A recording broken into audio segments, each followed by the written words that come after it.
الحمدللہ وکفا وسلام علی عبادہ الذین اصطفیٰ اما بعد فاعوذ باللہ من الشیطان الرجیم بسم اللہ الرحمن الرحیم رب اشرح لی صدری ویسر لی امری واحلل عقدۃ من لسانی یفقہوا قولی صدق اللہ العظیم۔ معزز خواتین و حضرات، گزشتہ ہفتے جس قسم کی صورتحال سے میں گزرا ہوں اس کا بیان تو کسی اور وقت پر صحیح،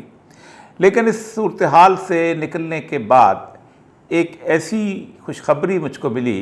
جس کے اوپر سچی بات یہ ہے کہ میں سجدہ شکر ادا کرنا چاہتا ہوں۔ پاکستان میں ایک گھناؤنی سازش کے تحت پاکستان کے اندر خاص طور پر ہم جنس پرستی کو مکمل طور پر پروٹیکشن دینے کے لیے ایک قانون جو تھا وہ منظور کیا گیا تھا، اور وہ اس ہوشیاری اور چالاکی کے ساتھ کیا گیا تھا کہ جس کا بہت سارے ارباب حل و عقد کو اس کا اندازہ تک نہیں تھا۔ خود میں بھی اپنی کم مائگی اور اپنی کمزوری کو یہاں پر تسلیم کرتے ہوئے بالکل نہیں جھجکتا کہ جس دن یعنی 22 مئی 2018 کو جناب شاہد خاقان عباسی کی وزارت عظمیٰ میں تمام پارٹیوں کی مشترکہ کوشش کے تحت یہ ٹرانسجنڈر پروٹیکشن ایکٹ نافذ ہوا تھا، تو اس دن مجھے بالکل اندازہ نہیں تھا، بلکہ مجھے بالکل اس کا احساس تک نہیں تھا کہ اس کے اندر ہم جنس پرستی کو اس طرح فروغ دینے کی صورتحال آئی ہے کہ شاید پاکستان نہیں بلکہ اس پورے کے پورے ایشین ریجن کے اندر پاکستان پہلا ملک بن گیا ہے جس نے ہم جنس پرستوں کو خاص طور پر پروٹیکشن دی ہے اور قانونی طور پر تحفظ دیا۔ 2018 سے لے کے 2-1 سال تک خاموشی رہی، لیکن پھر ایک نوجوان جس کو سچی دل سے میں جس کو سلام کرنا چاہتا ہوں، حماد حسن، وہ اپنے ایک اور دوست کے ساتھ عرفان کے ساتھ میرے پاس آیا اور اس نے کہا کہ ہم نے 19 مارچ 2020 کو ایک شریعت کورٹ میں پٹیشن دائر کی ہے، لیکن گزشتہ 1-1.5 سال سے ہماری کوئی سنوائی نہیں ہو رہی اور کوئی نہیں سن رہا۔ وہ سمجھتے ہیں کہ یہ تو بیسیکلی خواجہ سراؤں کے حقوق ہیں اور ہم مرد بنیادی طور پر انتہائی فضول قسم کی قوم ہے، ہم خواجہ سراؤں کو ہمیشہ ڈانس کرنے پہ مجبور کرتے ہیں اور ان سے جنسی تلذذ حاصل کرتے ہیں اور ان کو معاشرے کا ایک غلیظ اور مکروہ کیڑا سمجھ کر ہم ان کو کسی قسم کی سہولت دینے سے انکار کرتے ہیں۔ اس لیے یہ تم لوگ اس وجہ سے یہ بل لے کے آئے ہو، لیکن آپ یہ پٹیشن لے کے آئے ہو، لیکن آپ اس کا مطالعہ کریں۔ میں نے اس پٹیشن کا مکمل طور پر مطالعہ کیا اور میں نے ایک کالم لکھا، پھر اس کے بعد میں نے دوسرا کالم لکھا، پھر اس کے بعد میں نے اس کے اوپر ٹی وی کے 2 پروگرام کیے، لیکن کسی طور پر بھی جنبش نہ ہوئی، اور میں نے خود ان دونوں احباب کے ساتھ مل کر پٹیشنر بننے کا فیصلہ کیا۔ یہ 2020 میں یہ پٹیشن جاری ہوئی ہے اور 2021 کے قریب آخر میں اس میں شامل ہو گیا تھا۔ میں نے کوئی تقریباً 300 صفحات کی ایک مکمل بحث جو تھی، ایک آرگومنٹس جو تھے، جو دلائل جو تھے، وہ میں نے عدالت میں سبمٹ کروائے، جمع کروائے، اور پھر اس کے بعد میں نے مختلف چینلز کے اندر اس کے اوپر گفتگو شروع کی۔ یہ بل تھا کیا، اور یہ بل کی تلوار آج بھی ہمارے اوپر لٹک رہی ہے۔ یہ بل، اس کے اوپر اس طرح محنت کی گئی کہ سب سے پہلے